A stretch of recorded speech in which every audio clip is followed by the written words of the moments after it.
Se a vida apareceu uma vez, é bem provável que apareça de novo.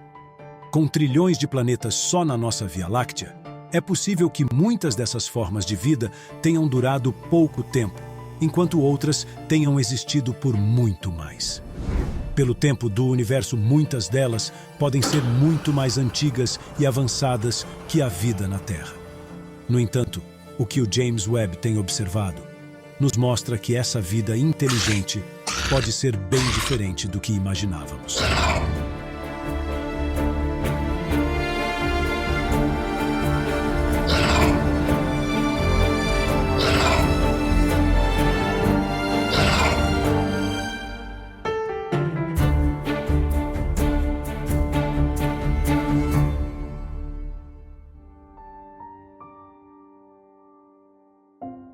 A missão Osiris-Rex, que coletou amostras do Bennu em 2020, um asteroide de 490 metros, com quase o dobro do tamanho da Torre Eiffel, localizado numa distância média de 207 milhões de quilômetros da Terra, revelou uma coisa bastante curiosa durante as suas análises preliminares: a indicação de que as amostras do Bennu possuem uma crosta de fosfato, algo nunca visto antes em meteoritos. Isso mostra que o Bennu pode ser um fragmento de algum antigo planeta oceânico. Mas o que isso significa exatamente? A ideia de que mundos oceânicos são extremamente comuns em todo o universo, e planetas como a Terra seriam exceções quando comparados a eles. O que acaba levando uma pergunta: quanto tempo levará para que a vida seja anunciada em pelo menos um deles? E essa é uma pergunta que muitos cientistas acreditam que o James Webb responderá muito em breve, com muitos alegando que ela já foi feita e que até o momento estão construindo o artigo com o anúncio da descoberta. Se isso for mesmo confirmado, qual tipo de vida encontraríamos nesses planetas? Seriam eles mais antigos que a vida na Terra? Se sim, comparando com o ser humano, que chegou em 10 em uma escala de 0 a 10, estatisticamente, até onde algumas delas teriam chegado nessa escala? O número de planetas potencialmente habitáveis cobertos por oceanos que estão sendo anunciado nos últimos meses tem aumentado consideravelmente. Um dos candidatos anunciados na última semana ocorreu novamente no sistema estelar TOI 715, a 137 anos-luz de nós. Mas a descoberta desse planeta, que é possivelmente mais um mundo oceânico, foi um pouco mais longe, pois assim como a Terra, está localizado na zona habitável conservadora do seu sistema estelar. A zona habitável de uma estrela é a faixa de órbitas em torno dela, onde um planeta pode ter água líquida na sua superfície, que é considerada essencial para a vida como a conhecemos. Porém, existem diferentes formas de definir os limites dessa zona, e ela depende de vários fatores, como o tipo de estrela, o tipo de planeta, a atmosfera e muitas outras coisas. A forma que a comunidade científica usa para definir a zona habitável é definida em uma zona habitável conservadora e uma zona habitável otimista. A zona conservadora é uma área menor dentro da zona habitável, onde planetas se manteriam habitáveis por um longo período de tempo, sem ficarem muito quentes ou muito frios. Já a zona otimista é uma área maior, onde poderia ter havido água líquida presente em algum momento da história do planeta, mas que não garante que ele seja habitável atualmente. No nosso sistema solar, a Terra está na zona habitável conservadora do Sol, pois tem uma temperatura estável que permite a existência de oceanos, lagos e rios. Já Marte está na zona habitável otimista, pois já teve água líquida no passado, mas hoje é um planeta seco e frio com uma atmosfera muito fina. Vênus também está na zona habitável otimista, pois poderia ter tido água líquida no início da sua formação, mas hoje é um planeta quente com uma atmosfera muito densa e um forte efeito estufa. Um detalhe que se destaca nessas descobertas mais recentes é que a maioria dos planetas tem uma característica única. Todos eles orbitam uma anã vermelha, o tipo de estrela mais comum do universo. Este número é tão grande que, quando comparamos com as estrelas parecidas com o Sol, elas correspondem a 75% das 250 bilhões de estrelas existentes em nossa galáxia. E estima-se que das 30 estrelas mais próximas do Sol, 20 delas sejam anãs vermelhas.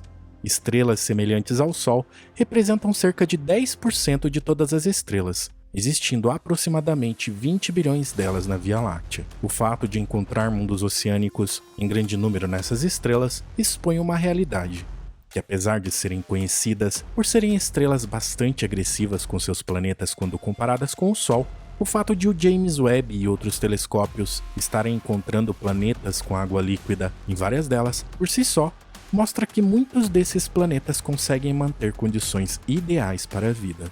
Logo, se as condições permitem a existência de ambientes semelhantes à Terra, o que impediria a vida de surgir neles?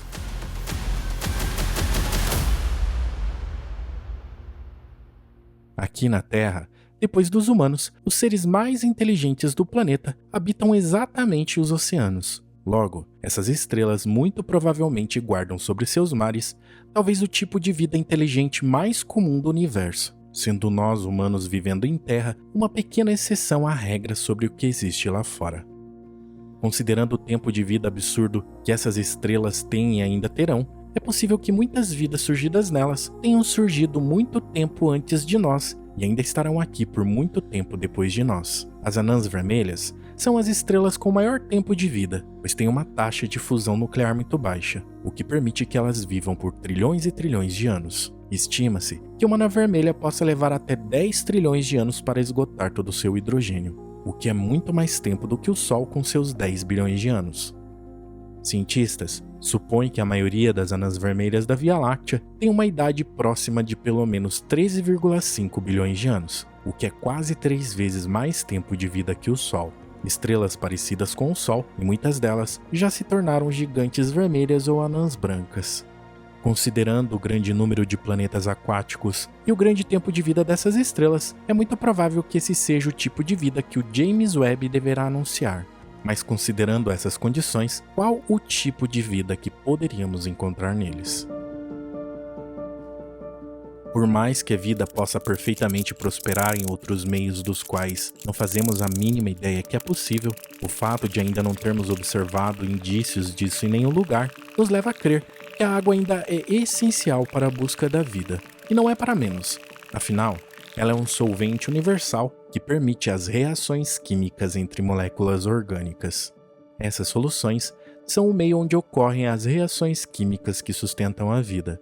Sem a água, as moléculas orgânicas não podem interagir e formar estruturas complexas. A água também regula o clima do planeta, mantendo uma temperatura estável e moderando os extremos de calor e frio. Ela também tem uma capacidade térmica, o que significa que ela pode absorver ou liberar grandes quantidades de calor sem mudar muito a sua temperatura. Isso faz com que ela equilibre a temperatura de um planeta, transferindo o calor das regiões mais quentes para as mais frias, através das correntes oceânicas e da circulação atmosférica. Isso significa que mesmo em planetas em sistemas estelares, onde a distribuição do calor não é uniforme, ainda é possível ser perfeitamente habitável devido às propriedades da água. Com seu alto calor de vaporização, ela precisa de muito calor para passar do estado líquido para o gasoso. Isso faz com que ela consiga resfriar a superfície de um planeta, evaporando e levando o calor consigo. Além dessas características, como podemos presenciar aqui na Terra, ela pode formar oceanos, lagos, rios e geleiras, que são habitats para uma grande diversidade de seres vivos, desde micro-organismos até animais mais complexos, levando o título de principal componente dos ecossistemas que ocupam cerca de 71% da superfície do nosso planeta. Esses ecossistemas abrigam uma enorme variedade de seres vivos que se adaptaram às diferentes condições físicas, químicas e biológicas desses ambientes. Hoje, o que entendemos de inteligência é complexo, pois envolve diversas habilidades cognitivas e que pode se manifestar de formas diferentes de acordo com o contexto e as necessidades de cada ser vivo. No entanto, existem alguns critérios que podem ser usados para tentar estimar o grau de inteligência de alguns animais marinhos, como a capacidade de aprendizado, de comunicação, de resolução de problemas, de cooperação, uso de ferramentas, autoconsciência, criatividade e tudo mais.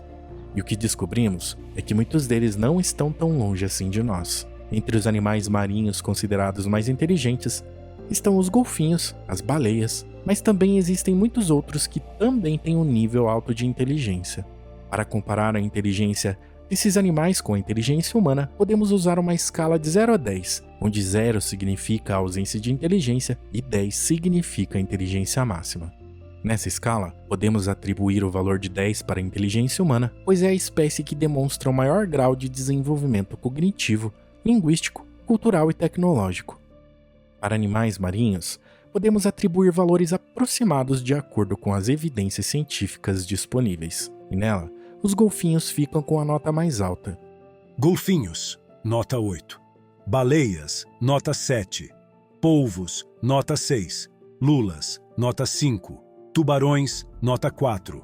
Arraias, nota 3. Peixes papagaio, nota 3. Peixes limpadores, nota 2. Caranguejos, nota 2. Lagostas, nota 2.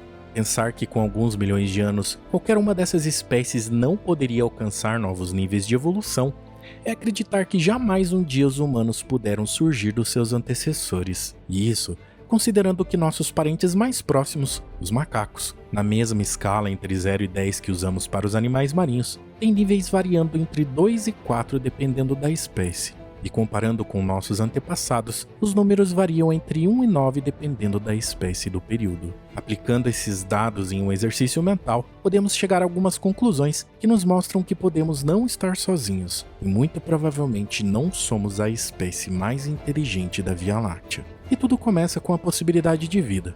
Afinal, se estamos aqui, é sinal de que ela é realmente possível na Via Láctea. Então, seja lá qual for o tipo ou nível de vida que surgiu e ainda possa existir lá fora, a maioria delas está baseada 100% na água, e que com o tempo de existência dos seus sistemas estelares, podem ter elevado a escala muito mais do que a escala máxima de 10 do ser humano, e que já falamos aqui anteriormente, no qual deixei o link na descrição.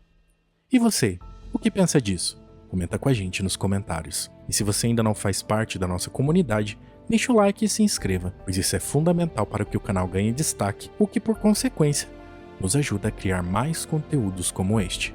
Valeu demais e até a próxima semana.